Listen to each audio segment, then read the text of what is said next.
ഇപ്പൊ നാറ്റ 2024 national aptitude test ആർക്കിടെക്ചറുമായി ബന്ധപ്പെട്ട് latest ആയിട്ട് ഒരു അപ്ഡേറ്റ് വന്നിട്ടുണ്ട്.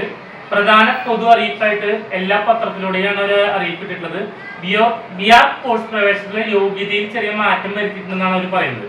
അപ്പൊ നമ്മൾ ജനറലി പറയുമ്പോൾ എന്താ വെച്ച് കഴിഞ്ഞാൽ കൗൺസിൽ കേന്ദ്ര ഗവൺമെന്റ് അംഗീകാരത്തോടുകൂടി council of architect minimum standard of architecture education റെഗുലേഷൻസിൽ ചെറിയ വ്യത്യാസങ്ങൾ വെച്ചിട്ടുണ്ട്. ആർക്കിടെക്ചർ കോഴ്സിലേക്ക് പ്രധാനപ്പെട്ട യോഗ്യതയിൽ ചെറിയ വ്യത്യാസമാണ് വെച്ചിട്ടുള്ളത്. +2 ഫിസിക്സ് കെമിസ്ട്രി മാത്സ് എന്നുള്ള കാര്യത്തിൽ ഫിസിക്സും മാത്സും മസ്റ്റായിട്ട് പഠിക്കണം. കെമിസ്ട്രി അല്ലെങ്കിൽ കമ്പ്യൂട്ടർ സയൻസ് അങ്ങനെ ബയോളജി അങ്ങനെ ഏതെങ്കിലും ഒരു സബ്ജക്റ്റാണ് പഠിക്കാനായിട്ടുള്ള ഓപ്ഷൻ ഉള്ളത്. ഈ ഒരു റൂൾ അനുസരിച്ചിട്ടായിരിക്കും നെക്സ്റ്റ് 5 വർഷത്തേക്കുള്ള അലോട്ട്മെന്റ് പ്രോസസ് നടത്തുക എന്ന് പറയുന്നത്.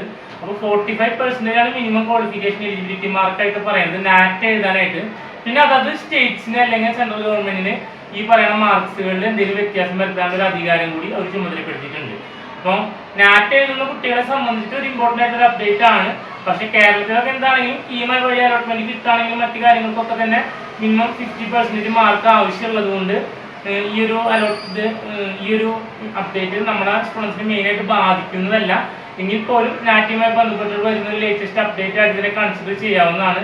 പിന്നെ എനിക്ക് പറയാനുള്ളത്, എനിക്ക് തോന്നുന്നു കീം അലോട്ട്മെന്റ് പ്രോസസ് എനിക്ക് ഈ മാസം 30-ാം തീയതി വരെയുള്ള എല്ലാ നാറ്റ സ്കോറും കൺസിഡർ ചെയ്യാനാണ് സാധ്യത.